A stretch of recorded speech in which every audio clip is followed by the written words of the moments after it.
Abu Nawas dan telur unta. Di zaman Khalifah Harun ar-Rasyid, istana kerap dipenuhi para orang cerdik, ulama, dan ahli ilmu yang berlomba-lomba memamerkan kepandaian. Suatu hari, Khalifah ingin menguji kecerdasan Abu Nawas sekaligus menjebaknya agar tampak kalah di hadapan para pejabat istana. "Wahai Abu Nawas," seru Khalifah dengan nada setengah bercanda, namun penuh tantangan. "Aku mendengar engkau dikenal paling cerdas dan pandai menjawab teka-teki. Jika benar demikian, bawalah ke hadapanku sebuah telur unta besok pagi.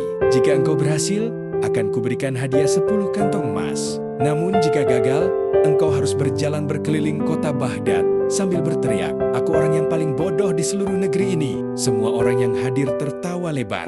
Mereka tahu benar unta adalah hewan menyusui yang melahirkan, bukan bertelur. Permintaan Khalifah mustahil dipenuhi. Ini jelas jebakan yang sulit dielakkan. Abu Nawas hanya tersenyum tipis, menunduk hormat, lalu menjawab tenang, "Baiklah, tuanku, perintah baginda akan aku penuhi besok pagi." Malam itu, Abu Nawas pulang ke rumah dengan santai. Tidak tampak gelisah sedikit pun. Ia hanya meminta istrinya merebus sebutir telur ayam hingga matang, lalu menyimpannya dengan hati-hati. Keesokan harinya, seluruh penghuni istana sudah berkumpul, penasaran melihat nasib Abu Nawas saat ia melangkah masuk membawa sebuah bungkus kain kecil. Ruangan itu hening seketika. Abu Nawas mendekat, membuka bungkusan itu perlahan, lalu menyodorkan telur rebus itu ke hadapan Khalifah. "Inilah telur unta yang baginda minta," ucapnya tenang. Khalifah dan para pejabat terperanjat marah. "Apa maksudmu, Abu Nawas? Itu jelas telur ayam biasa. Mana ada unta bertelur?" bentak Khalifah.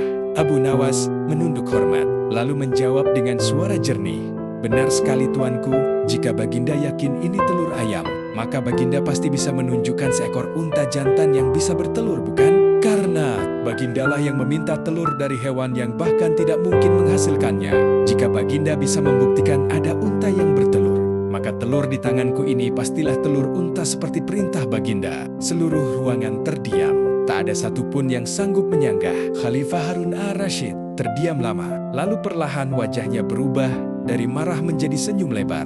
Ia sadar telah dikalahkan oleh kecerdikan Abu Nawas sendiri. "Benar kata orang, engkau memang orang paling cerdik sepanjang masa," seru Khalifah sambil tertawa terbahak-bahak. Ia segera memerintahkan pengawalnya menyerahkan 10 kantong emas sesuai janji. Sejak hari itu, kisah Abu Nawas dan telur unta tersebar ke seluruh pelosok negeri. Orang-orang pun makin yakin bahwa akal budi yang tajam mampu membalikan keadaan, bahkan saat dihadapkan pada tantangan yang tampak mustahil sekalipun.